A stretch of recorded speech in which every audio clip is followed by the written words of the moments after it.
সুপ্রভাত বন্ধুরা, তোমাদের দিনটা খুব ভালো কাটুক। পায়েলস ব্লগে তোমাদের সবাইকে স্বাগত। চলে এলাম আর একটা ছোট্ট মিনি ব্লগ নিয়ে। তো সকাল সকাল বাড়ির পুজোটা করে নিলাম, যেহেতু আমি আরেক জায়গায় পুজো দিতে যাব।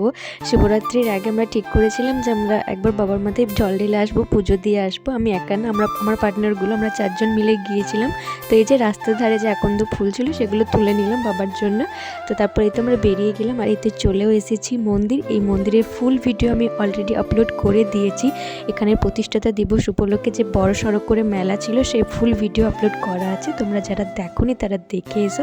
আর এই তো বাবা হর হর মহাদেব খুব শান্তি ভরে নিষ্ঠা ভরে পুজো করেছি, যেহেতু মন্দিরটা প্রায় অনেকটা ফাঁকা ছিল, তো সেই জন্য একেবারে মনের মতো করে পুজো করতে পেরেছি। আর ভীষণ ভালো লাগছিল।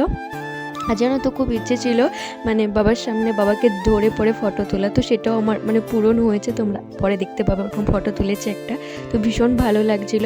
আর এখন আমার কিছুদিন ধরে না বেশি মন্দির যেতেই বেশ ভালো লাগে, অন্য কোথাও ঘোরার তুলনায় আমার মন্দির পুজো এই সকল খুব ভালো লাগে। আর পুজো করতে আমি বরাবরই ভীষণ ভালোবাসি। আর এই জায়গাটা না ভীষণ সুন্দর, পুরো মন্দিরের পরিবেশটা ভীষণ সুন্দর। আমি তো আগেই বললাম, আমি ভিডিও আপলোড করেছি। এখানে মেলা, তারপর এত সুন্দর করে সাজানো হয়েছিল, চারিদিকটাও এত সুন্দর, তোমরা ওই ভিডিও দেখলেই বুঝতে পারবে। খুবই সুন্দর আর কি চারিদিক।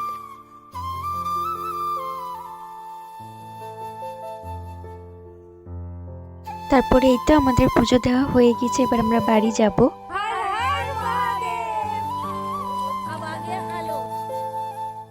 এই তো তারপর চলে এসেছি বাড়ি। তো এই ছিল আজকের ছোট্ট একটা ব্লগ। চ্যানেলে নতুন হয়ে থাকলে প্লিজ সাবস্ক্রাইব করে পাশে থেকো। দেখা হচ্ছে অন্য কোনো ব্লগে খুব জলদি। ততক্ষণ পর্যন্ত টাটা বাই, হর হর মহাদেব।